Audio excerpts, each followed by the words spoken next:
Listo. Pues muy bienvenidos a esta charla cinética de los anticuerpos anti-SARS-CoV-2 Quant en el proceso de inmunización contra COVID-19, que nos imparte amablemente el doctor José Julio Sierra García de Quevedo, jefe del Departamento de Inmunología y Unidad de Patología Clínica. Muchísimas gracias, doctor Sierra. Muchas gracias a CEPID, coordinado por Eduardo Aguirre, por convocar a esta importante conferencia. Le voy a ceder la palabra a Eduardo Aguirre para que pueda hacer la presentación del doctor Sierra y posteriormente el doctor hará su presentación.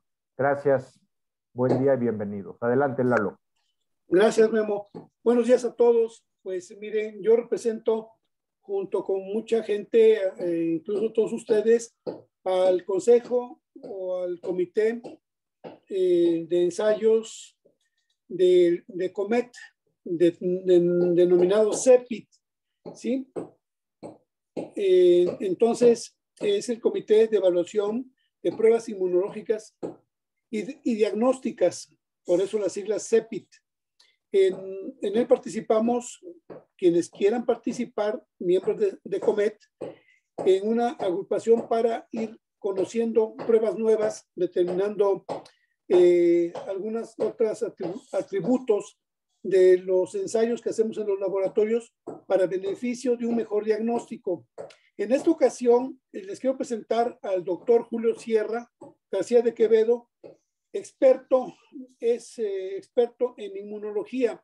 Sin embargo, la preparación del doctor es muy vasta. Él es médico cirujano y además él es pediatra y se especializó en el laboratorio en el área de la inmunología, pero conoce muy bien muchos otros terrenos de la ciencia médica. Muy amablemente participa con nosotros, tanto en CEPID como en COMET, y por él fue que se da esta plática. Les quiero comentar que nosotros nos reunimos quincenalmente, el grupo de CEPID, al cual pueden pertenecer todos ustedes, si así lo desean, y nuestras reuniones obedecen a tener conocimiento de pruebas y de los resultados de estas pruebas para ser implementadas en nuestros laboratorios. Algunos resultados de estas pruebas nosotros se las hacemos saber por comunicados dentro de COMET. Esta es la primera reunión que nosotros promovemos para que en una sesión especial ustedes conozcan de viva voz un tema de mucha actualidad y que podría ser la base para que nos reunamos frecuentemente bajo esta dimensión de la educación a distancia, de tal suerte que podemos nosotros estar en contacto con ustedes y ustedes nos pueden sugerir temas para que se los vayamos desglosando y puedan ser utilizados en sus centros de trabajo con una mayor atingencia. Le agradezco pues infinitamente al doctor Julio el tiempo y dedicación que ha hecho para la presentación de esta plática y los dejo con él. Espero sus comentarios. Gracias.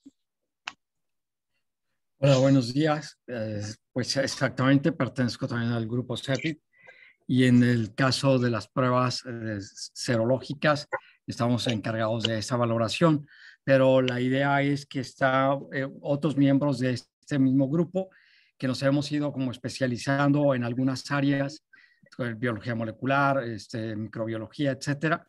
Ellos estarán también con nosotros para que si tenemos una sesión de preguntas, si haya alguna pregunta con relación no solamente a la parte serológica, sino también a la parte molecular, puedan ser contestadas sus preguntas. ¿Por qué hemos escogido este tema a hablarles ahora? Pues hemos escogido este tema porque desde el punto de vista del laboratorio estamos preocupados en dos sentidos. Uno, en el número de pruebas que se han disminuido hacia la pandemia que en un momento dado generó una gran expectativa, pero que sin embargo no hemos podido salir de ella y por lo tanto sentimos la necesidad de continuar con el monitoreo de las pruebas. Y por otro lado, también porque precisamente el tema de la vacunación está ahorita muy, muy vigente, tanto porque no se ha esclarecido todavía desde el punto de vista de algunos aspectos como puede ser las dosis de refuerzo, como pueden ser los periodos en cuales se pueden utilizar estas dosis o como puede ser, por ejemplo, la combinación de diferentes marcas de vacuna. Entonces, la idea es aclarar un poco o los trabajos que nosotros hemos hecho y con relación al tema de la vacunación y presentarlos y con la idea de que esto lleve seguramente alguna luz hacia cómo poder entender un poco más todo este proceso de la vacunación contra el COVID-19. Espero entonces, bueno, que si tienen alguna duda la comentemos al final y podamos ir presentando esto. Me gustaría comenzar primero con una definición, puesto que tenemos todos que entender lo mismo acerca de lo que es la vacunación. Y la vacunación es el proceso de estímulo de la respuesta inmune, principalmente del tipo adaptativa, contra microorganismos a los cuales nuestro organismo está expuesto y los cuales queremos generar una respuesta inmune, pero una respuesta inmune desde el punto de vista no patógeno. O sea, la introducción de microorganismos en nuestro cuerpo para que él lo reconozca y en un momento dado podamos generar una inmunogenicidad, que es el caso de la respuesta a las vacunas. Ese sería el término que esperaríamos, la inmunogenicidad. Entonces, en este proceso de la vacunación, pues tenemos diferentes estrategias que se han desarrollado a lo largo de este proceso. A lo largo del proceso de la vacunación sabemos que tiene siglos llevándose a cabo y que poco a poquito pues ha ido perfeccionándose. Ya desde la época en remotas los chinos utilizaban costras de pacientes enfermos para inocularlas y poder crear así un proceso de inmunización. Después tenemos el clásico experimento llevado a cabo. Oye, mira, un favor, necesito que vengas. Bueno, no más recordar que tener los micrófonos cerrados para poder que todos puedan oírnos. La segunda, entonces, dentro de estos procesos de vacunación, pues hay diferentes modelos de vacunas. Están los organismos muertos atenuados que se han usado por mucho tiempo, los cuales principalmente existe la producción de los anticuerpos, por ejemplo, en el modelo de la tuberculosis, la utilización de virus vivos o atenuados, principalmente en la formación de los anticuerpos contra la polio, en donde no solamente se involucra la respuesta inmune humoral, sino también la respuesta celular, la utilización de subunidades antigénicas para la formación de los anticuerpos, como es el caso del toxoide tetánico, la utilización de conjugados principalmente derivados de polisacáridos de microorganismos bacterianos, como es para la hemófilos, para el estreptococo, las vacunas sintéticas, principalmente elaboradas a proteínas recombinantes, la utilización de vectores virales, por ejemplo, en el caso de los adenovirus, como principal mecanismo de un vector viral. Y por último, el diseño de las vacunas, lo que se llama como la genómica en el uso de las vacunas o la era molecular de las vacunas, que es la que estamos viviendo ahorita y que tiene a partir más o menos de unos 15 años utilizándose y que eso permitió generar una buena respuesta en la producción de las vacunas. Entonces, esas dudas que existen alrededor de no, que fue demasiado rápido, etcétera, es porque ha habido un proceso de años que hay, principalmente en el proceso genómico, aproximadamente unos 15 años para la producción de estas vacunas. Y en la producción genómica de las vacunas, pues existen diferentes modelos. Existe, por ejemplo, el conocer toda la secuencia en este caso del COVID-19, conocer la secuencia y sintetizar la proteína que en un momento dado es aquella que contiene el receptor para la unión a los neumocitos, a las regiones pulmonares, y que esta región conocida como RBD, pues entonces sería aquella que va a contener las subunidades de anclaje. Entonces, una vez que se sintetiza esta proteína, puede utilizarse como tal en un momento dado o pueden desarrollarse, como vemos aquí, hasta 8 modelos diferentes en los cuales podemos tener virus que pueden, virus inactivados que pueden transportar esta información, virus pero que también contienen esta información, pero atenuados sobre lo mismo, la recombinación específica de la región de RBD o en un momento dado la región específica de la región spike, que es aquella en la cual va a estar el anclaje. Esto requiere aproximadamente la producción de unos 30 aminoácidos y que van a utilizarse para esta secuenciación y producir entonces el genoma que puede ser acarreado por diferentes virus o la expresión de solamente una región epitópica, como es el caso de la región de la Hola, Francisco, ¿cómo estás? O también utilizar entonces virus que van a producir esta misma, que van a reproducir esta región específica, pero que pueden emplearse otra vez los virus vivos atenuados o en el caso de lo que más conocemos, por ejemplo, en el caso de las vacunas de Pfizer o Moderna, es la utilización de un vehículo lipídico que contiene el RNA mensajero, que así es como se denomina, y este RNA mensajero, pues en el huésped se va a empezar a replicar y van a producir en un momento dado los anticuerpos de tipo IgG o IgM o IgA, y que van a poder formar la unión o bloquear la unión de la región. Ok, mira, voy a tener una reunión de una conferencia. Si quieres, déjame, termino, me meto a verlo y te regreso la llamada. Bueno, ¿Sí? Porque podría volver a decir otra vez si pueden apagar sus micrófonos para que los demás no nos enteremos de conversaciones ajenas. Y decía que entonces, pues estos vectores, el RNA, pues va a estar expresando a través de una región específica, que sería el caso, por ejemplo, de la subunidad S1 del virus. Entonces, esta evolución es lo que permitió en un momento dado pues la producción masiva de la producción de las vacunas. ¿Por qué? Pues porque si pensamos entonces en un paciente no inactiva que no recibe la vacuna, pues cuando entra el virus a su organismo por una inmunidad mediada por receptor, lo que va a producir es la estimulación tanto de los linfocitos T, CD4 y CD8 para la producción de interferón gamma, o en un momento dado la producción de los mediadores inflamatorios, que son los que en cierto momento pues van a causar el daño sobre el paciente, pero al haberse activado el linfocito CD4, principalmente los TH1, la producción de células B, ¿cómo estás?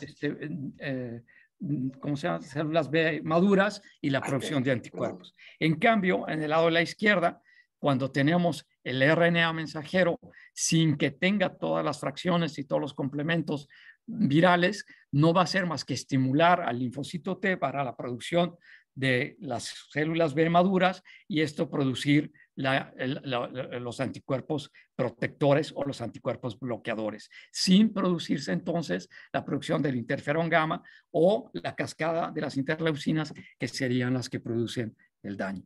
Entonces, la idea es precisamente eso, que con el tiempo podamos tener una exposición inicial, la producción o la estimulación de los linfocitos B, ya sea los linfocitos T para la memoria inmunológica, los linfocitos B para la producción de anticuerpos, y que en un momento, en este primer estímulo, se produzca estos linfocitos que van a bloquear la región de unión y llamarse los anticuerpos bloqueadores o protectores. En caso de que exista una segunda exposición a esta proteína o a esta región antigénica, pues exista por las células de memoria que se han creado una segunda respuesta que se espera mucho más potenciada que la primera, porque las regiones expuestas o los anticuerpos que se habían unido a las regiones expuestas del virus van a expresarse de una manera mejor y podemos en un momento dado entonces tener una respuesta potencializada.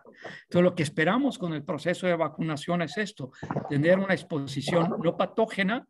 Segundo, tener un refuerzo o un esquema completo de vacunación con una dosis o con 2 dosis, dependiendo del modelo que se utilice, y entonces tener una respuesta potencializada por la mayor expresión de las regiones epitópicas expuestas y la producción de los anticuerpos que se han formado y liberado de esta región. Así entonces tenemos que en el proceso de la inmunogenicidad no solamente está comprometida la formación de los anticuerpos, sino que tenemos también entonces la intervención de los linfocitos TCD8, pero no inactivados sin producir el daño, la producción de los anticuerpos CD4 o células T de CD4 para la producción de las inmunoglobulinas maduras como formación de anticuerpos, ya sea G, A o M. Y por último, los plasmablastos para las células de memoria que en un momento dado se van a formar. Cuando entonces tenemos al virus completo, pues lo que la persona infectada pues va a activar todos sus mecanismos de defensa y entonces puede producirse, pues, como es la respuesta hiperinflamatoria en el caso del COVID. Pero cuando solamente tenemos entonces la exposición, ya sea a la subunidad S o a todo el RBD, entonces la producción de los anticuerpos será para toda esta región o en un momento dado solo para regiones específicas, como es el caso del diseño de vacunas basadas sobre el RNA mensajero. Y aquí en el tiempo entonces lo que tenemos es que sabemos que en el caso de la infección, pues la producción de anticuerpos y la producción del antígeno va a producirse durante algún tiempo que será de 7 a 14 días y que esta producción o la medición de los anticuerpos, pues generalmente es de 4 a 6 meses, en los cuantos podemos cuantificarlos, pero que en la línea azul vamos a mantener una memoria inmunológica que en el momento, ya todos lo sabemos, nos va a producir un daño grave, evitando la hospitalización o los casos graves de COVID, pero no necesariamente evitando la infección. Entonces tendríamos el modelo de una infección primaria por el virus o el modelo de una inmunogenicidad que nos va a producir estas células de memoria.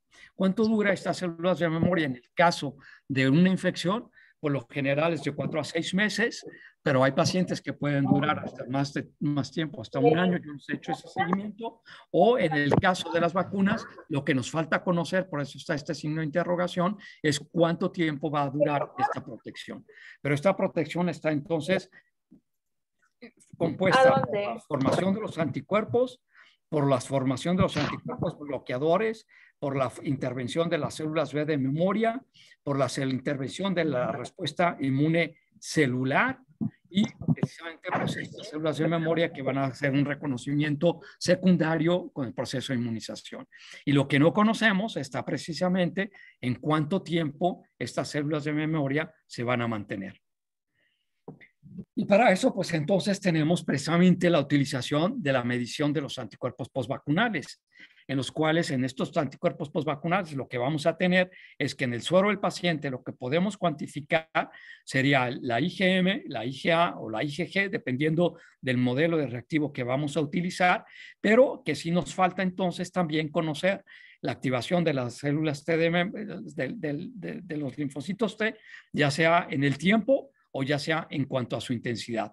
Esto se puede hacer, sí, se podría hacer a través de la citometría de flujo, pero que en un momento dado pues requiere de laboratorios más especializados, pero lo que sí todos podríamos hacer es precisamente la utilización del suero para medir o cuantificar esta respuesta a lo largo del tiempo y saber en un momento dado cuándo es necesario tener una nueva dosis o si se ha completado el esquema con una o con 2 dosis y el paciente tuvo una respuesta positiva a la formación de los anticuerpos. ¿Por qué? Porque no todos los pacientes van a tener una respuesta. Uno, por ejemplo, puede ser la edad. La inmunosenescencia, pues sabemos que está principalmente presente a partir de los 60 o de los 65 años. Pacientes con deficiencias, producciones de anticuerpos específicos, IgG, IgM o IgA. Pacientes en un momento dado inmunosuprimidos, pacientes con comorbilidades, como puede ser la diabetes, etcétera.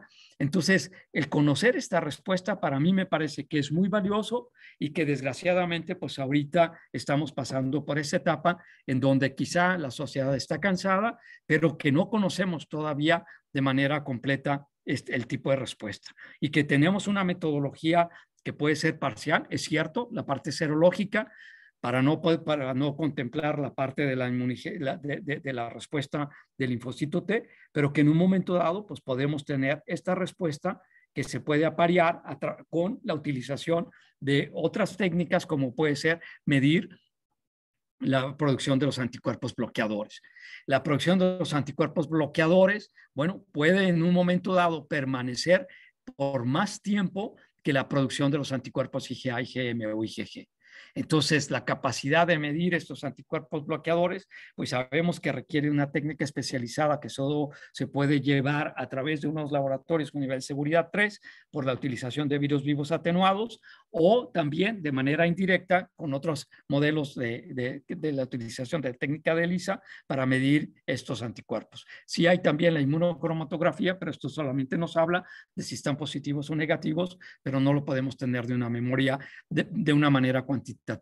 Entonces, el conocer la respuesta y la memoria de la producción de la IgG, de la IgA en un momento dado, de la IgM, pues es muy importante y poderlo aparear con la producción de los anticuerpos bloqueadores. Así entonces, ¿esto qué nos lleva? Pues nos lleva precisamente a lo que es medir la eficacia de las vacunas. La eficacia de las vacunas de RNA basadas en RNA mensajero, sabemos que tienen un índice de eficacia del 95%. ¿Y a qué se refiere la eficacia? ¿Contra qué la comparamos? La comparamos contra evitar que el paciente caiga en hospitalización o que presente un dado caso de un COVID-19. Y estas eficacias pues están medidas tanto en la fase 2 o en la fase 3, y aquí por ejemplo en el caso de AstraZeneca su eficacia 3 ha cambiado a ser también ya del 95%, independientemente de que utiliza un vector viral. ¿Por qué puede disminuir la eficacia del modelo de vector viral? Porque pues en la utilización de los virus, adenovirus principalmente, el paciente puede tener anticuerpos por infecciones previas y entonces eso ataca también al vehículo viral que se ha empleado y eso pueda disminuir su eficacia. Entonces también es muy importante conocer el tipo de modelo de vacuna que ha tenido el paciente, porque lo que no tenemos, por ejemplo, con el RNA mensajero, sí lo tendríamos con el vector viral, pero sin embargo también se piensa que el vector viral puede ser en un momento dado más eficaz para el estímulo antigénico que solamente la producción de RNA mensajero. Entonces todo tiene sus pues, pros y contras, pero que tenemos que saber en un momento dado qué modelo de vacuna está utilizando el paciente. Y esto nos lleva entonces a lo que estamos viviendo actualmente, en el cual tenemos el primer estímulo por la primera dosis de la vacuna, el segundo estímulo en caso de que sea un modelo de 2 dosis y los posteriores estímulos antigénicos, ya sea de manera también por vacunación o en un momento dado también por infección, y entonces cómo esperamos obtener esta respuesta. En cuanto a la línea punteada, pues eso es lo que todavía no conocemos. No conocemos porque pues en México tenemos, ya sabemos que el modelo de la aplicación de las vacunas pues ha sido un poco controlado y entonces pues esto, bueno, tiene también cosas a favor y en contra, pero que en un momento dado pues no ha permitido conocer esta respuesta para todos y pues en lo particular sabemos que la población puede estar cansada ya, pero hay muchos retos que todavía no conocemos. Primero, de los otros retos, por ejemplo, sería medir la eficacia de las vacunas. Esta eficacia en relación al impedimento del COVID grave, pues fue que pasó las aprobaciones de la fase 1, 2 y 3. Después están los retos de la manufactura. ¿Por qué? Pues porque si las de vector viral no ocupan refrigeración, las de RNA mensajero sabemos que requieren de una cadena de frío que en un momento dado puede o no puede estar interrumpida.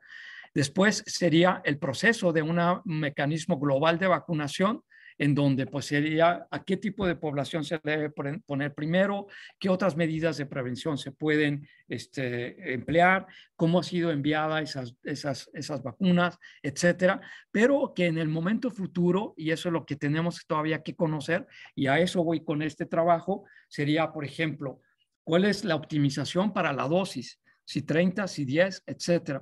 ¿Cuál es la duración de la memoria y de la protección inmunológica? ¿Cuál es la dosis en los pacientes inmunocomprometidos o en pacientes sanos? ¿Cuál es el esquema?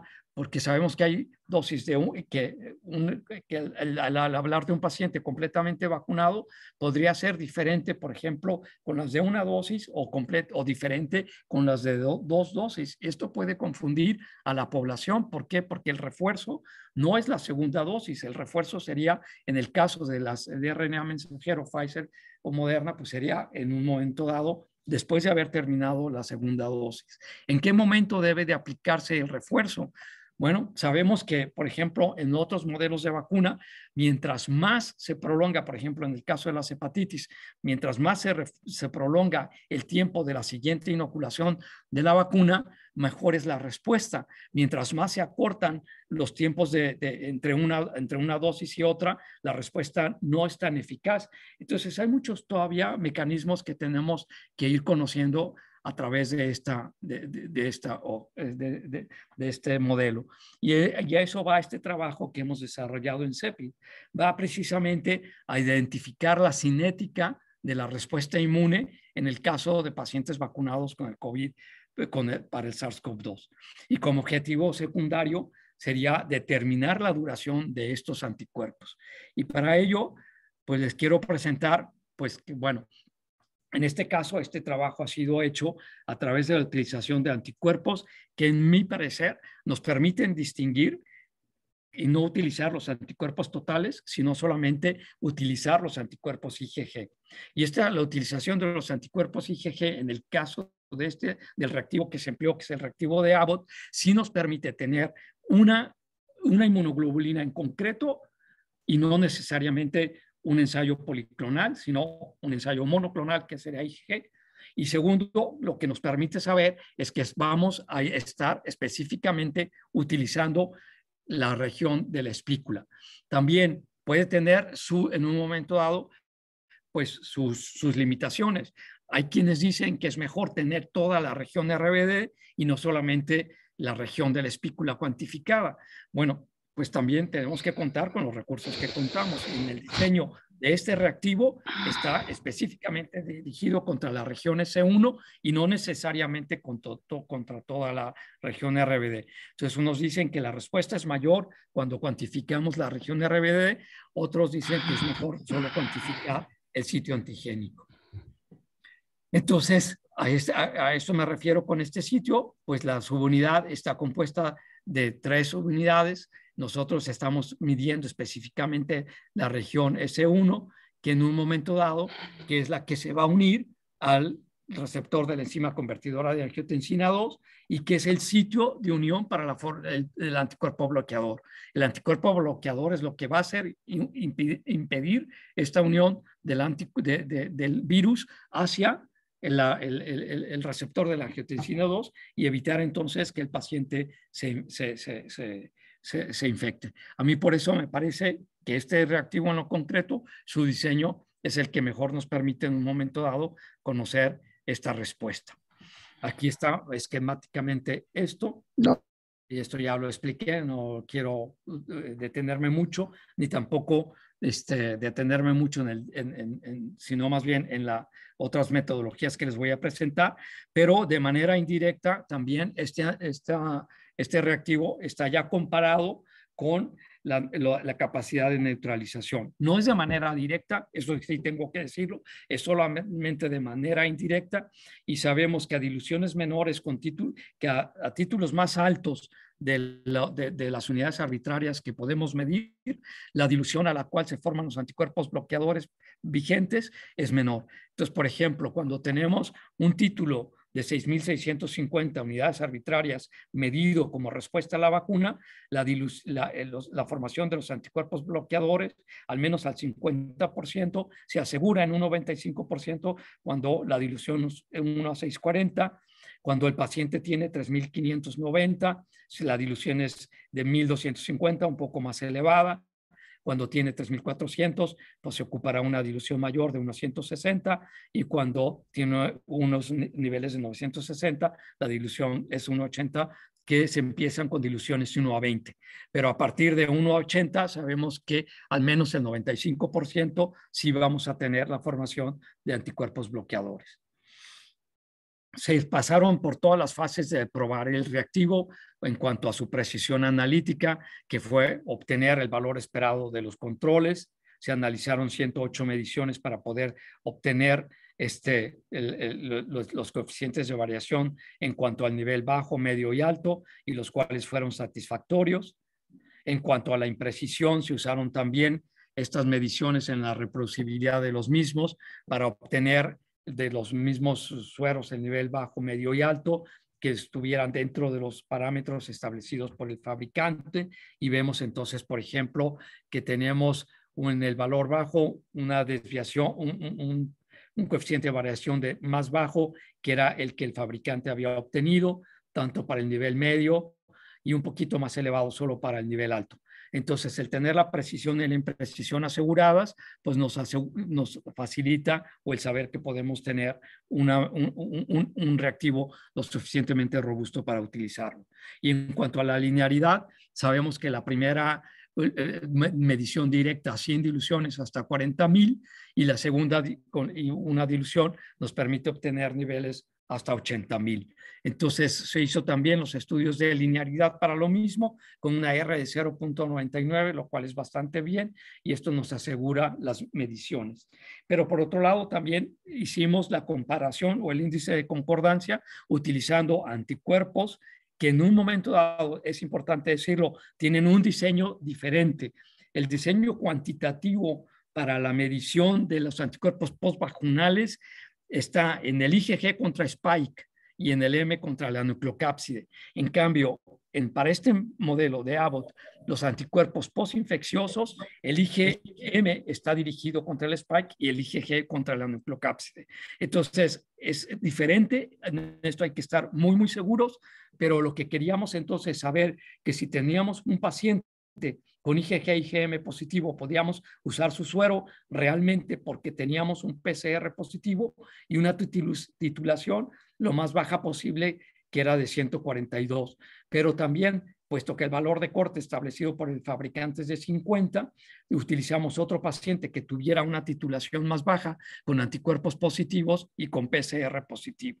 Y lo mismo para los pacientes que tuvieran negativos. Pacientes negativos con títulos de anticuerpos completamente negativos y tenían un PCR negativo, o solamente tuvimos un paciente con anticuerpos cuantitativos positivos de 2,462, pero ya tenía el IgG y el IgM negativo por cuestión del tiempo, pero el PCR estaba negativo. Entonces, esto nos habla de la sensibilidad y la especificidad del reactivo que se puede usar, lo cual pues era también bastante aceptable. Y en cuanto a la metodología empleada para hacer las mediciones, se diseñó este infograma en el cual teníamos la muestra basal del paciente. Para poder hacer la cinética, o sea, la movilidad de los anticuerpos, se hicieron 3 tomas entre al haber recibido la primera dosis, y se midieron los anticuerpos entre la segunda y la tercera semana, y después se siguió cuando tuviera la segunda dosis, medir los anticuerpos a la segunda semana y luego establecer el seguimiento cada mes o cada 2 meses, dependiendo de la disponibilidad de los pacientes involucrados o de los participantes involucrados en este estudio. ¿Por qué es importante ahora que voy a cambiar un poquito a hablar acerca de los anticuerpos postinfecciosos? Déjenme decirles que aquí en la unidad de patología, una de las utilidades que se ha establecido principalmente para los anticuerpos infecciosos es hablar para poder monitorear en un momento dado cómo se ha presentado la pandemia en los diferentes locales. Esto estoy seguro que es un estudio limitado, pero son más de 19,000 pacientes que desde junio del 2020 hemos ido captando la presencia de la positividad, y vemos entonces, por ejemplo, cómo la pandemia pues ha tenido sus altas y sus bajas. Y entonces eso nos habla del índice de positividad de los anticuerpos o la índice de negatividad de cómo es el comportamiento de la pandemia, al menos entre los pacientes que acuden a esta unidad para medirse los anticuerpos. Y vemos, por ejemplo, aquí en junio, como en enero y febrero tuvimos el pico máximo con un índice de positividad hasta del 75%, y como otra vez esto ha ido disminuyendo hasta noviembre, en donde solo hemos tenido 140 pacientes positivos de todo lo que de estos 19,263. Entonces, la utilidad de los anticuerpos es diferente. Los anticuerpos postinfecciosos nos permiten valorar primero si el paciente o no respondió bien a la infección. Y segundo, mantener el panorama de la pandemia pues visualizado. Y aquí vemos que, bueno, pues ahorita estamos en una baja de la pandemia, lo cual pues necesariamente se ha reflejado en los laboratorios con una disminución de la utilización de los anticuerpos, pero que eso no nos debe de hacer bajar la guardia, porque no sabemos en qué momento vamos a regresar, por ejemplo, a este 36% que se presentó en julio, o en un momento dado a estos más o menos 38% presentados en enero, febrero, y que bueno, pues después de diciembre veremos cómo se ha presentado. Aquí lo tenemos entonces de una manera que el índice de positividad, por ejemplo, en junio fue del 26%, pero en febrero de este año fue del 75%, y que para noviembre de este año es del 26%. Y esto lo hemos ido midiendo en base a las solicitudes de los pacientes que acuden a la unidad. Y aquí tenemos la N, que ha sido de 19.263, lo cual, al tener una N mayor a 10.000, pues nos permitiría tener una prevalencia de la enfermedad. Y teniendo 19.000, pues esto se ha retrasado porque lo que obtuvimos quizá en un momento dado en menos de un año, pues ahora nos hemos tardado un poco más de año para juntar los otros 10.000 restantes, que serían los 20.000. Pero pues es muy claro cómo la enfermedad pues tiene características muy específicas de comportamiento dentro de la sociedad. Y la otra que nos ayudó a este estudio es conocer precisamente la respuesta de la formación de los anticuerpos postinfecciosos de tipo IgG en pacientes que sufrieron la enfermedad de manera natural antes de que salieran las vacunas. Todos los pacientes, al menos muchos pacientes, comenzaron con niveles negativos. Aquí el valor de corte era de 1.4, y vemos cómo el paciente empieza a subir sus anticuerpos a partir del 6º día, para el 7º día tener unos anticuerpos con un valor positivo, incrementándose nuevamente a su máximo pico en un valor de 7.77 al 8º día, y cómo a partir de ese 10º día los niveles de anticuerpos presentan un decaimiento hasta casi ya negativizarse en un periodo aproximadamente de pues lo que lleva un año. Y este modelo nos permitió entonces conocer y poder establecer de una manera mucho más certera la cinética de los anticuerpos de vacuna. Y para esto les voy a presentar diferentes grupos que se han integrado. Primero, teníamos pacientes que no tuvieron COVID, pacientes que tuvieron COVID y pacientes que tuvieron COVID de manera asintomática. Entonces, hay diferentes modelos. Es pacientes sin COVID, pacientes que supieron que tenían COVID y pacientes que no lo pasaron de manera asintomática. Y vamos a ver la respuesta o la cinética de la respuesta. Este es un paciente masculino de 63 años sin COVID, y vean ustedes que medimos los anticuerpos iniciales estando en ceros de una manera negativa. A los 3 días que habíamos dicho, 3, 6, 9 días, estaba el paciente todavía negativo, y a partir del 9º día subieron sus títulos hasta 943 unidades arbitrarias, teniendo para esta fecha un pico máximo de 13.303 niveles de anticuerpos, y cómo después entonces estos niveles de anticuerpos han decaído igual que los que se producen de manera natural en la infección, y cómo a lo largo del tiempo, comenzando desde febrero hasta octubre, todavía tiene títulos positivos que vamos a ver en la siguiente tabla. Aquí me gustaría que lo veamos con más detalle. Vemos cómo el paciente comienza con una medición de anticuerpos anti-spike negativa. A los 3, a los 6 y a los 12 días empieza ya a detectarse sin que todavía se reporten como de una manera positiva, porque el valor de corte aquí es diferente que esos 50, lo cual a mí me llama la atención, porque si tenía el paciente unos valores negativos, el tener 8.3 quiere decir que ya se está activando la respuesta inmune y que ya se están empezando a formar estos anticuerpos. Entonces, si ya tenemos anticuerpos, si hay una respuesta inmune positiva, bueno, el 50 es un valor arbitrario que tendríamos que en un momento dado, pues tener también un parámetro para decir lo mismo. Y lo mismo me pasó con el valor arbitrario para decir el paciente tiene positivo o negativo los anticuerpos postinfecciosos, porque si el paciente realmente, como lo vimos en la gráfica inicial, tiene valores iniciales de 0, el que tenga 0.8, pues ya representa que se ha producido una infección y que se están produciendo los anticuerpos independientemente de que no llegue al valor de corte.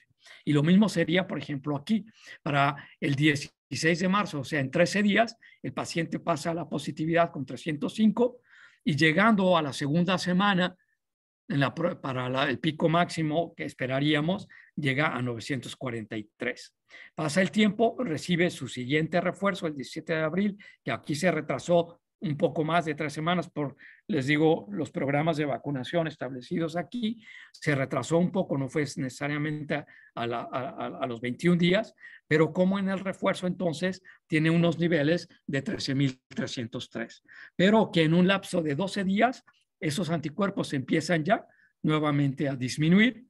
Para el 2 de noviembre de tener 13.333, tiene 1.159. Y lo que me lleva entonces a establecer esta positividad, esta negatividad y el saber cómo está el comportamiento es matemáticamente, si nosotros tenemos un valor inicial de 0, el tener 8.3 representa 2.666% más elevado con relación a su valor previo, que era de 0 o de 0.3. Cuando de este 8.3 sube a 3.5, los niveles se elevaron a 3.577% veces más con el valor con relación al anterior. Y el 943 ya no representa más que el 11% con relación al 845. Entonces, esta cinética nos permite prever que hay primero una activación muy importante para la formación de anticuerpos y que llega a un pico y seguramente se establece. Y que si lo vemos ahora en el mecanismo inverso, tenemos una producción de 13.000, pero que decaen en este plazo de 12 días y decaen un 15% con relación al valor anterior. Y el 600 representaría el 44% con relación al 11.000 y así va el decaimiento o el porcentaje de decaimiento de esta persona hasta el 2 de noviembre, hace un mes, con 1.159. ¿Tiene protección? Sí. ¿Tiene células de memoria? Sí. ¿Tiene linfocitos T activados? También.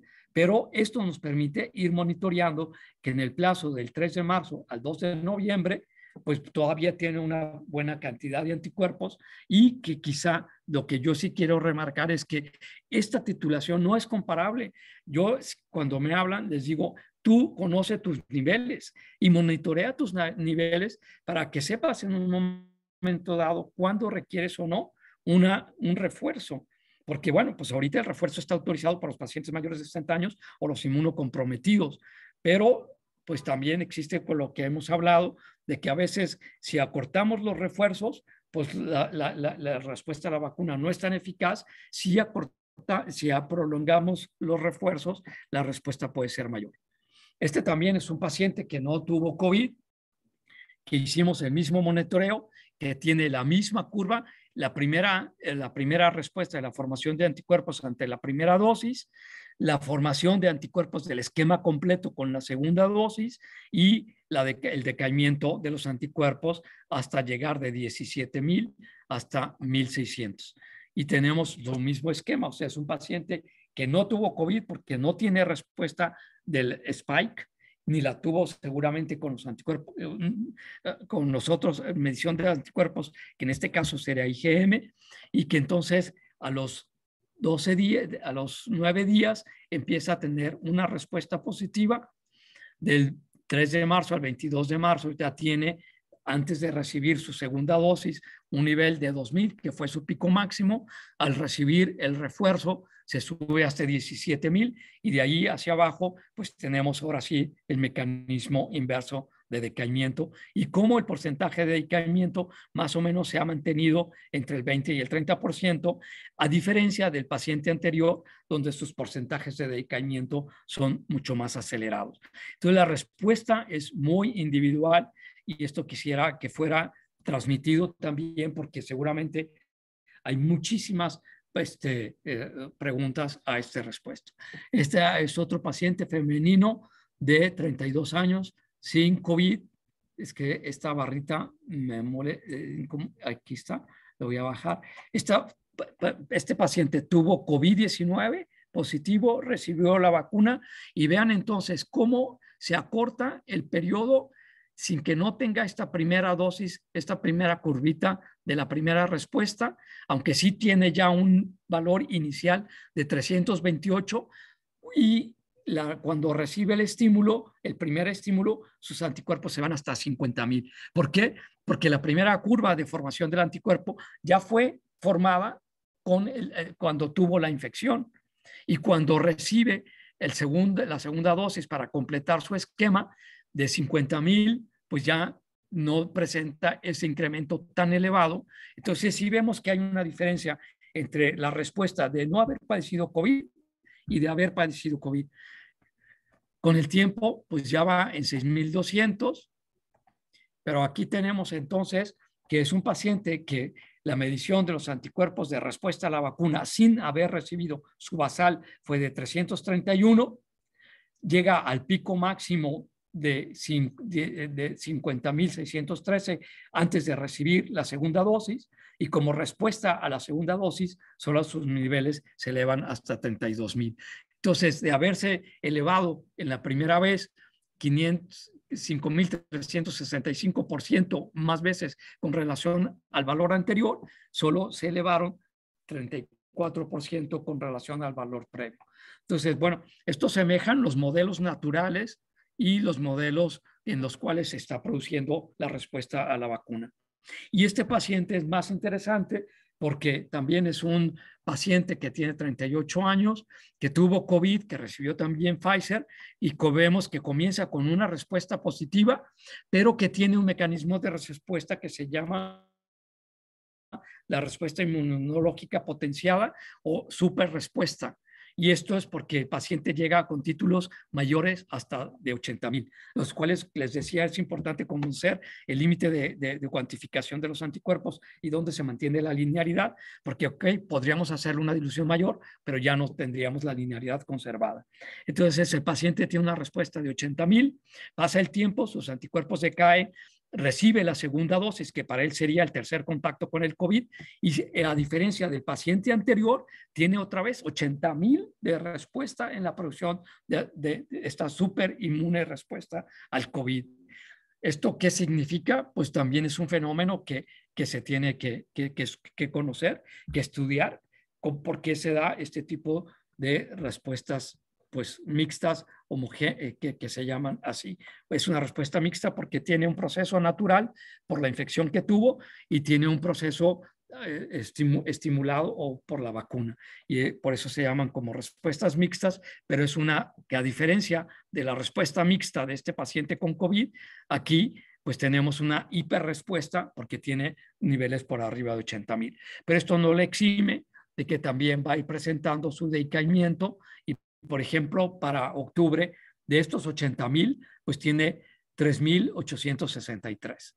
Entonces, ¿cuánto va a durar? No lo sabemos. Y si esta respuesta hiperigénica, pues produce una respuesta, un decaimiento de los anticuerpos mucho más acelerado, tendríamos que hacer más estudios para poder responder estas preguntas. Pero aquí lo tenemos. Comienza con 765, se va a 17,000 previo a la como respuesta a la primera dosis. Cuando recibe la dosis, si son las 2 semanas, son 80,000, persiste con 80,000 3 días, persiste con otros 80,000 6 días, pero para el 7 de abril, después del 16 de marzo, que son más o menos 3 semanas, sus anticuerpos han decaído en un 21% con relación al valor de 80,000, recibe la segunda dosis, vuelve otra vez a tener una hiperrespuesta con 80,000 y ahí van decayendo. Esta es una paciente que también les puedo decir que los anticuerpos de la vacuna nos permiten, porque fue un paciente asintomático. Él me aseguraba que no había padecido COVID. Yo mido sus anticuerpos iniciales y están en 529,000 y presenta el mismo patrón de hiperrespuesta inmune ante el COVID, tanto en la primera dosis como en la segunda dosis, y el decaimiento que sigue con el mismo. Entonces tiene una respuesta inicial positiva, tiene una hiperrespuesta de 80,000, tiene otra hiperrespuesta de 80,000 en la segunda dosis. Entonces es un paciente que, aunque haya tenido asintomático, produjo esta super respuesta. Y algo que el COVID me ha enseñado es que pues ha roto bastantes paradigmas. Uno de los paradigmas es, por ejemplo, la persistencia de anticuerpos IgM, cuando en realidad sabemos que supuestamente en la teoría los anticuerpos IgG son los de permanencia más larga. Otra de las respuestas es precisamente esta, que en el sentido de que el paciente, ¿por qué tiene este tipo de respuesta si tuvo una respuesta negativa o asintomática a la infección inicial? Cuando se ha escrito o los artículos que se publican es que los pacientes gravemente enfermos son los que tienen una mejor respuesta. Y aquí en este caso no ha sido así. Entonces, todavía hay muchas cosas que conocer con relación al COVID.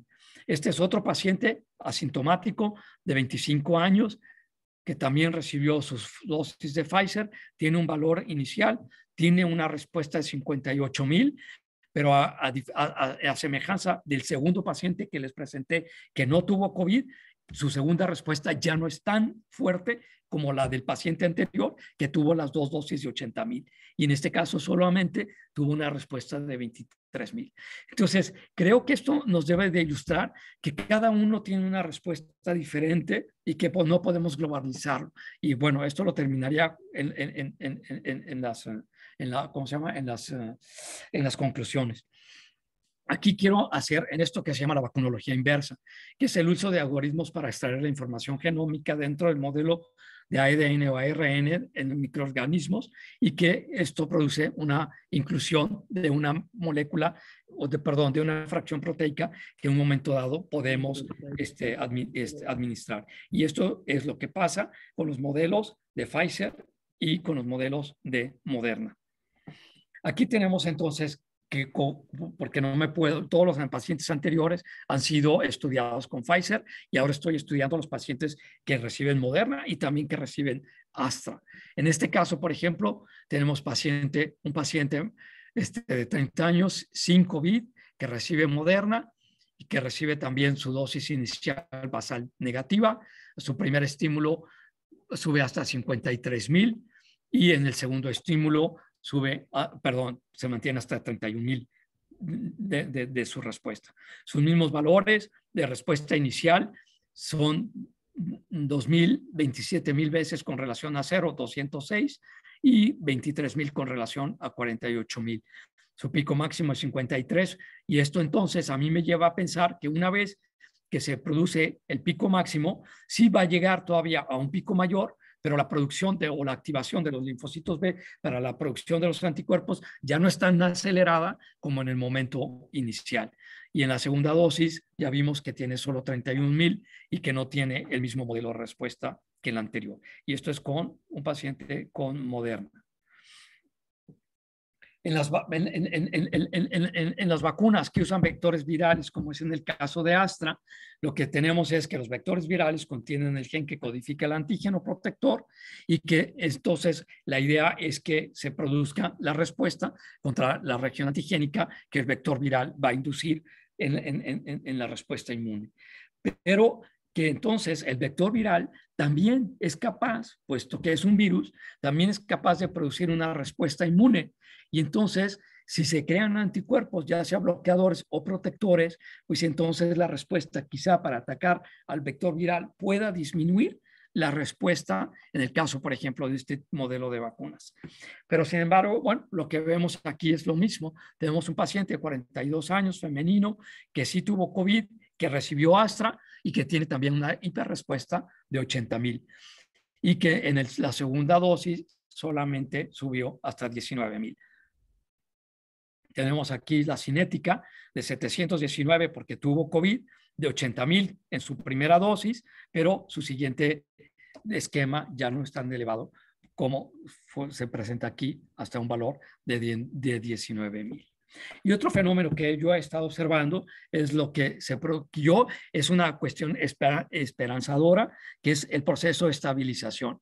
En otros pacientes que también están involucrados en este diseño, es un paciente femenino de 30 años que no tuvo COVID y que ustedes ven, tenemos su respuesta típica del no COVID, su respuesta a la segunda dosis, su fase de decaimiento, pero que a lo largo de julio, septiembre, octubre y hasta el 20 de diciembre, el 2 de diciembre, no más que aquí me equivoqué, que le medí para presentarles a ustedes esto, vemos que la tasa de decaimiento no es tan acelerada y que incluso se está tratando de estabilizar para el decaimiento de haber tenido 67%, menos 62%, menos 41%, menos 35%, en la siguiente medición es solo del 35%. Entonces, esto me llevaría a pensar, porque no solamente lo he visto en este grupo, sino en varios pacientes, es este fenómeno de estabilización en donde la tasa de decaimiento no es tan acelerada y nos permitirá en un momento dado quizá pensar ya entonces en la producción de las células de memoria, porque vean ustedes, al principio la tasa de decaimiento es del 35-40%, pero después se va estabilizando en un 29% y nos va creando esta otra curva en donde quizá entonces si recibe otro estímulo, pues se volverá a elevar, ya sea de manera natural por infección o ya sea por vacuna. Pero el caso es que entonces, pues espero que realmente en todas las personas tengamos este proceso de estabilización o de no decaimiento de los anticuerpos tan acelerado. ¿Y en qué se basa esto? Pues en que cuándo vamos a necesitar los refuerzos. Esto se basa en que los títulos de anticuerpos inducidos por vacuna disminuyen con el tiempo con mayor rapidez que los inducidos por la vacuna por una infección natural y que los intervalos están sometidos o más bien que la cinética va a estar uno por la edad y por los intervalos en los cuales se van a producir los boosters o los refuerzos. Intervalos prolongados no necesariamente disminuyen la respuesta inmune y tenemos el modelo, aunque es diferente, pero que es el caso de las hepatitis, por ejemplo. Pero que intervalos menores, en tiempos menores, antes y cuando no se ponen en la edad adecuada, pues esto puede dar lugar a una respuesta inmune disminuida. Y este fenómeno, pues todavía tenemos que conocerlo más y les presento en este caso 3 casos. Este es un paciente que no tuvo COVID, que tuvo su pequeña curva inicial como respuesta a la primera dosis, que tuvo su respuesta a la segunda dosis, pero que es un paciente de 60 años que recibió Pfizer y sus títulos quizá por la edad no fueron tan elevados, puesto que fueron solo de 8,000, presenta el decaimiento inicial, recibe el refuerzo y medido entre la segunda y la cuarta semana después del refuerzo, los niveles se alcanzan, son de 9,454. Cuando entonces ya no presenta el modelo de una tercera reinfección, sino que pues tiene su primer incremento, tiene su segundo incremento y en el booster o en el refuerzo, pues sus niveles casi son similares o rebasan un poquito a los niveles iniciales. Aquí lo tenemos, pues las tasas de decaimiento del 50%, quizá el periodo de estabilización del que les decía, y el incremento pues ya no fue tan acelerado. Tenemos aquí otro paciente diferente que también no tuvo COVID, que tuvo su primera dosis con su pequeña curva. Sus anticuerpos antes de la segunda dosis estaban en 1,293, con la segunda dosis se fueron hasta 26,000. La tasa de decaimiento, quizá el proceso de estabilización, y recibe la tercera dosis, se lo medimos entre la segunda y la cuarta semana, y como es un paciente quizá más joven, sus niveles ahora sí rebasan hasta 42,600 con la tercera dosis, que semeja el proceso de una inmunización híbrida en el sentido de tener anticuerpos postvacunales como respuesta también a una infección previa. Entonces, como ven, pues es muy, muy interesante. Tenemos, por ejemplo, este otro caso, es un paciente igual que no tuvo COVID, que recibió ya su dosis de refuerzo. En los primeros había subido hasta 1,700, después se fue a 34,000. El periodo de decaimiento, recibe el tercer refuerzo, casi son similares a los 34,000 porque tuvo 38,000 con el booster, pero a la semana ya estaban en 30,000. Entonces vamos a ir yendo y viniendo, vamos a subir, vamos a bajar, vamos a buscar, tendríamos que buscar cuál es el mejor momento para los refuerzos, pero el comportamiento va a ser incluso, como les digo, de 38,000, que es muy semejante al 34,000 como respuesta a la tercera dosis, y como a la semana estos refuerzos ya empiezan otra vez con el decaimiento.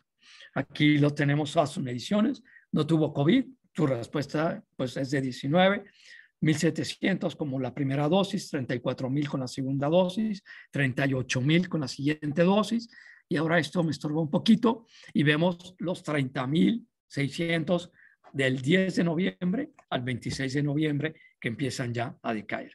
Pues esto nos hace pensar que vamos a estar necesitando de los refuerzos, aunque todavía no realmente sepamos cuándo los vamos a obtener. Esto ya no me quiero entretener mucho porque sé que todavía hay algunas dudas o puede haber algunas dudas. Bueno, las recomendaciones, pues yo pienso que aunque ahorita hay campañas y hay médicos clínicos que dicen que no es necesario medir la respuesta a la vacuna, yo creo que sí, pero que no es de manera que la podemos hacer generalizada, sino que la respuesta a la vacuna es individual y que cada persona debería ir haciendo su monitoreo para saber su grado de protección y realmente valorar cuándo requiere o no estos refuerzos. No podemos, pues, estoy de acuerdo, de manera general no. ¿Aportan una cuestión parcial? Sí, solamente la respuesta a la producción de los anticuerpos, y en este caso de tipo IgG, porque no contamos con la mención de los anticuerpos IgA o IgM, no obtenemos la cuantificación de la respuesta de la inmunidad celular, pero tenemos al menos un panorama. Entonces, pues ha habido que hay dudas y que tenemos todavía cuestiones por resolver. ¿Cuál es el anticuerpo que me está protegiendo? ¿Cuáles son los niveles que realmente me van a proteger y por cuánto tiempo va a durar? Pero si no hacemos estas investigaciones, pues nunca vamos a poder resolver estas dudas. Bueno, pues entonces las conclusiones serían que el patrón de la cinética de los anticuerpos postvacunales es diferente a los que sí tuvieron COVID, que no tuvieron COVID, que la cinética nos habla de unos naval, nos puede ayudar a detectar quién tuvo COVID, aunque sea de manera asintomática, y saber su tipo de respuesta, y que la duración nos va a indicar cuándo puede ser necesario en un momento dado recibir una dosis de refuerzo. Ante esta ola del COVID, pues esto es lo que queríamos presentarles desde el punto del grupo de CEPI. Voy a dejar de compartir la pantalla por si hay en un momento dado pues alguna duda. Julio, no la dejes de compartir porque seguramente va a haber preguntas hacia ti. No la dejes de compartir. Quédate con ella, ¿no? Por favor. Bueno. Muchas gracias, doctor Sierra, por su exposición. Está abierto, por favor, levantando la manita virtual o haciéndomelo saber por el chat quién tiene preguntas, dudas o comentarios. Víctor Arrioja, por favor, adelante. Hola, muy buenos días a los que no has saludado. Antes que nada te felicito, es un trabajo muy, muy importante, de lo cual yo me gustaría proponer. Tú acabas de mencionar claramente que algunos médicos clínicos consideran que no es importante hacer el seguimiento postvacuna. Sin embargo, en nuestra también pequeña experiencia aquí en nuestro laboratorio, nos hemos dado cuenta que el minimizar la importancia de esas evaluaciones hace que la gente crea que el hecho de tener un nivel elevado contra su familiar directo que tuvo bajo, se siente poderoso, se libera más, se expone más, y lo peor, algunas gentes con posibilidades se van a poner ya hasta la cuarta refuerzo porque tienen capacidad económica para ir a Estados Unidos, lo cual todavía no sabemos qué va a tener como consecuencia. Entonces, no sé qué comentario podrías hacer al respecto de seguir tomando decisiones por desinformación a la población y al propio grupo médico por no hacer las evaluaciones correspondientes. Gracias, Víctor. Sí, claro, yo estoy de acuerdo contigo y creo que también como parte del laboratorio, pues es decirle que no tiene por qué sentirse superior o más poderoso con relación al que no lo tuvo, porque las condiciones de respuesta son individuales y las comorbilidades pues también son diferentes, ¿no? Y lo otro, pues estoy de acuerdo contigo en el sentido de decir, ok, la FDA y tanto el CDC dicen que no hay que medir las respuestas, pero mi duda es, ¿por qué entonces si la FDA dice que no hay que medir los anticuerpos de respuesta a la vacuna, ¿por qué autoriza reactivos para medirlos, no? Creo que hay unas contradicciones. El CDC creo que está cambiando su postura. El CDC ayer publicó una respuesta, un artículo sobre respuesta a la vacuna en una N pequeña de 30 pacientes y está publicado ya en el CDC. O sea, creo que las posturas pueden ir cambiando con relación a esto, pero que si hacemos este énfasis en que la respuesta es individual y te puede servir para medir tu grado, para valorar más, no para medir, para valorar tu grado de protección, pues esto sí tendría sentido. Si queremos hablarlo como lo hablábamos con la relación a los anticuerpos infecciosos, ver si resuelve o no resuelve la enfermedad, pues eso claro que no tendría sentido. Pero y a lo que tú dices, un paciente que ha recibido, a ver, pues cuarto dosis, pero no sabes, además vas a hacer mezclas de vacunas, ¿no? Entonces, creo que si tú te monitoreas, pues irás viendo cuándo realmente necesitas el refuerzo o la cuarta o la quinta dosis y ya es tu decisión, pero ya es una decisión tomada de una manera más consciente, ¿no?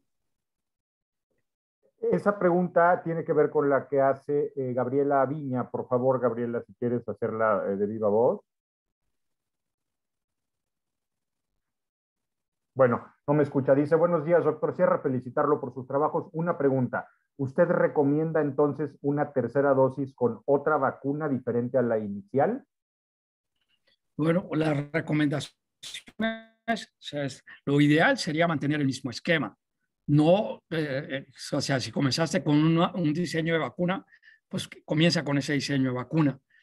En segundo, yo creo que si, por ejemplo, comenzaste con un RNA mensajero y ya no tienes acceso, por decir algo, a Pfizer, pues busca la que sí tiene también este mismo modelo de vacuna, que es el entrenamiento que has dado a tu sistema inmune. Si no, ok, pues entonces tendrás, o si no tienes otra opción, pues ni modo, ya no hay mucho que hacer, ¿no? Pero pues yo creo que el estar cambiando de modelos de vacuna, no de marcas, sino del modelo, y por eso es quiero hacer el énfasis. O sea, el modelo RNA mensajero, vector viral, producción de spike o producción solo del RBD, pues es diferente. Entonces yo creo que en primer lugar, pues hay que conservar el modelo, el entrenamiento que hemos dado a nuestro sistema inmune y en un momento dado, pues si no te queda otra opción, pues busca otra marca, pero que tenga el mismo modelo. Y si no tienes esa opción, pues entonces ya trata de hacerlo. Solo tengo un paciente, en el caso de lo que ha mencionado Víctor, pacientes que tienen varios modelos de vacuna porque están asustados y en el modelo y en lo que pregunta la doctora Gabriela Viña. Y la verdad es que la respuesta no se incrementó. O sea, el haber cambiado de modelo y esta persona ha cambiado 3 veces de modelo, su respuesta es la misma. Pero estamos expuestos, pues, ¿cómo se llama? Si usamos vector viral y tengo anticuerpos contra adenovirus, pues no me va a funcionar, ¿no? O sea, yo creo que lo mejor, lo ideal es conservar el mismo modelo y no necesariamente la misma marca. Muchas gracias, doctor. Eduardo Aguirre, adelante, por favor. Sí, es Pati Rivera que quiere comentar algo.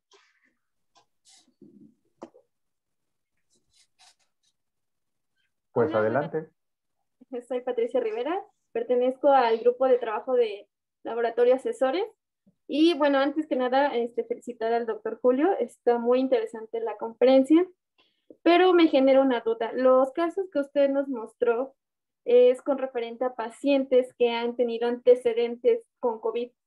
Pero ¿qué pasaría o tendrá alguna noción, si podría responderme esta duda, con pacientes que ya han recibido la primera dosis de la vacuna, pero entre el lapso en que tengan que recibir la segunda dosis, en ese lapso intermedio pudiera tener una infección? ¿Qué estaría pasando con estos anticuerpos, tanto los vacunales, y cómo estarían actuando, por ejemplo, si llega a haber un incremento o una baja de respuesta? No sé si pudiera responderme esta duda. Sí, no tengo ese modelo que plantea, en el sentido de que recibió una dosis y se infectó, habría que incluirlo. No tengo ese modelo, pero sí tengo pues modelos de pacientes que han recibido una infección mixta, ¿no? Que sería el caso de lo que usted está preguntando. Una inmunidad inducida, primero yo les presenté por infección y luego por vacuna. Usted lo plantea al revés, primero por vacuna y luego por infección. Yo creo que va a tener una respuesta similar en el sentido a los que han tenido la infección mixta, que no han sido vírgenes para el COVID, porque al final de cuentas ya se expuso al sitio antigénico que despierta la respuesta inmune, que es la unión del receptor del RBD con la el RBD con la angiotensina. Entonces va a tener ese tipo de respuesta, que sabemos que la vacuna clínicamente lo que va a hacer es nada más disminuir, porque ya tiene los anticuerpos previamente formados, pero no sabemos el título que haya alcanzado con la primera dosis de vacuna, ¿no? Pero esperamos que eso le proteja, pues. Sí, hay otro modelo que sí también estoy estudiando, que son a los pacientes inmunocomprometidos. No los presenté porque no lo he terminado, pero sí también sabemos que tienen una respuesta diferente. Gracias, doctor. Perdón, adelante, Patricia. No, muchas gracias. Yasmín Leiva, por favor. Buenas tardes a todos. Perdón, Yasmín, un segundito. Quien ya le contestaron su pregunta, hágame favor de bajar la mano para no hacerme bolas. Perdón, Yasmín, adelante. Gracias. Buenas tardes a todos. Primero que nada, felicitarlo, doctor. Muy buena su plática, muy interesante. Mi duda es, no sé si fuera posible que nos pudiera mostrar otra vez una gráfica de los pacientes que tuvieron COVID y fueron inmunizados con Pfizer, porque me diera la impresión, quizá estoy mal en mi percepción, pero pareciera como que al recibir la segunda dosis, como que potencializa, más bien, ¿cómo de explicarlo? Pareciera que acelera el decaimiento de los niveles de anticuerpos. O no sé si era mi percepción, me diera esa impresión. Aquí tenemos un modelo en donde el paciente comienza ya con títulos positivos, ¿sí? Y tiene una segunda dosis de 35,000. Eso es a lo que se refiere. Perdón, tiene una primera respuesta a la segunda semana de 35,000 y a la segunda dosis tiene una respuesta de 23,000. ¿Es eso? Y a partir de ahí como que acelera la bajada de los niveles de anticuerpos. Bueno, presenté diferentes modelos y vemos que algunos sí, su respuesta es más acelerada en el decaimiento y en otros no necesariamente ha sido así. Creo que quizá hay otros factores y como les decía, en las respuestas a las vacunas importa la edad y el periodo. Entonces, déjenme buscarle otro que sí haya tenido COVID. Aquí, por ejemplo, vemos que es un modelo con Astra y la respuesta no está, el decaimiento no es tan acelerado.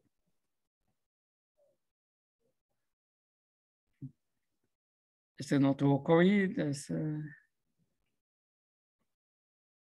Este tuvo COVID de manera asintomática. Vemos que la primera, la segunda y el decaimiento sigue. En este caso, yo tengo 11 pacientes con COVID, 11 pacientes sin COVID, 11 pacientes con Moderna, 11 pacientes con Astra, 11 pacientes inmunocomprometidos, o sea, tratando de hacer toda toda la respuesta, ¿no? Por ejemplo, de 80,000, pues a lo mejor va decayendo de una manera mucho más acelerada. Yo creo que lo importante es saber o conocer, pues que cada uno puede tener una respuesta diferente, ¿no? Sí, gracias. Lacey, por favor. Si no puede hacer la pregunta, la hago yo. Muy buen día, muy buena información. ¿Y los pacientes que se pusieron Sinovac y luego Astra, necesitan refuerzo o vacuna de factor viral?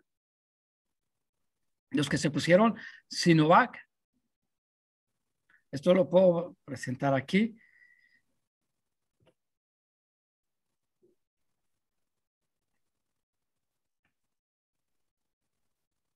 En este caso, por ejemplo, aquí tenemos, también hicimos las mediciones con diferentes títulos, con diferentes marcas, con diferentes modelos. En el caso de Sinovac, que es de virus inactivado, por ejemplo, los medimos, en este caso, solamente porque en Jalisco las más usadas han sido Pfizer, luego Moderna y ahora Astra. Solo tenemos 46, los niveles fueron de 1008.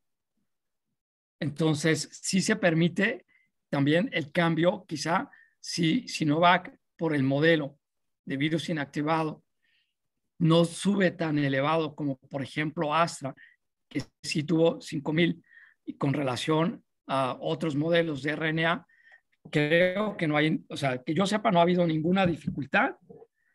Lo que yo me refiero es, pues, que el entrenamiento que recibe nuestro sistema inmune para el reconocimiento, pues, es diferente que vuelva a producir anticuerpos cuando ya ha sido conocido a cuando utilizó un modelo de virus inactivado y ahora va a producir una de ARN.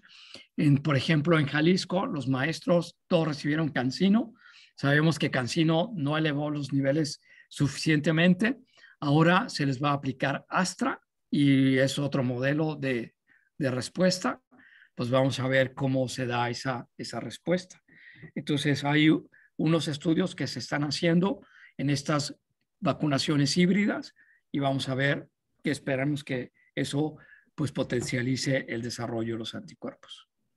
Muchísimas gracias, doctor. ¿Hay alguna otra pregunta o comentario que quieran hacer? Marcelo Rosales, por favor. Sí, muy buenas tardes, excelente información. Tengo la experiencia con, particularmente mi papá, que él tiene mieloma y recibe inmunosupresores. Y después de la primera dosis que se puso de Pfizer, no medía anticuerpos. Nosotros utilizamos un equipo de COVAS E411 y estamos midiendo los anticuerpos anti-spike. Pero después de la segunda dosis, yo creo que fue a los 6 meses, 4 meses después de que se había puesto la segunda dosis, los títulos de él estaban en 7.8. Cuando estuvimos midiendo pacientes que, no tenían ninguna sintomatología, no tuvieron COVID, etcétera, y podían andar a los 6 meses un poquito abajo de 1000, pero sí arriba de 500, más o menos. Entonces, después de 2 meses que se hizo la medición de esos anticuerpos, se puso una tercera dosis y realmente la cantidad de anticuerpos subió a 12.0. O sea, nada. Entiendo por la cuestión de los inmunosupresores. En ese sentido, entonces, este tipo de pacientes estarán susceptibles, obviamente, para el proceso infeccioso.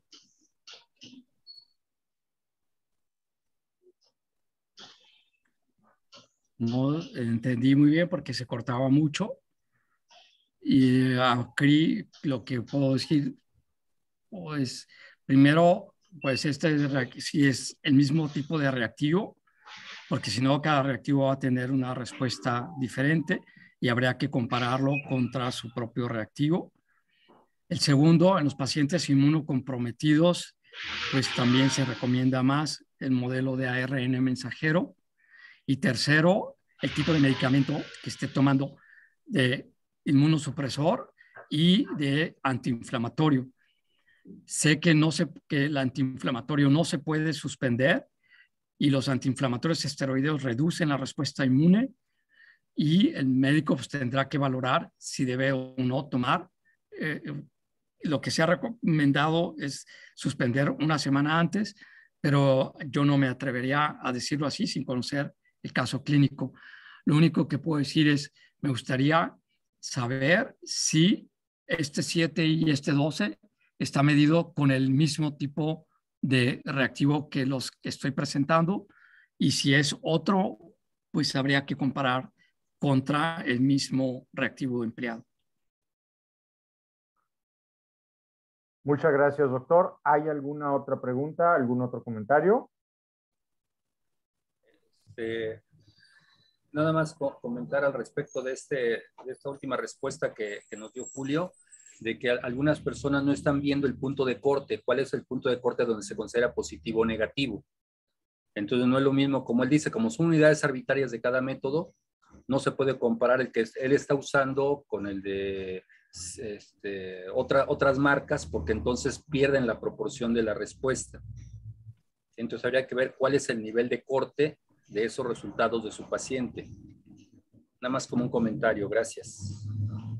Gracias a ti, Víctor. Y nos dice Marcelo Rosales que el paciente al que se refiere fue medido con el mismo equipo E411, doctor Sierra.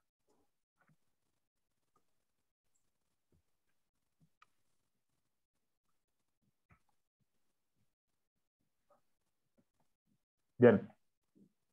Doctor, ¿algún comentario? Ah, perdón, iba a comentar usted algo. No. Ok, perfecto. ¿Algún comentario de cierre, doctor? ¿Alguien que quiera hacer un último comentario? Bueno, pues agradecerles, y este es el tipo de trabajo que estamos haciendo en el grupo CEPI. Tenemos perspectivas para el año que entra de ya no enfocarnos tanto en las respuestas. Ya, adelante, doctor.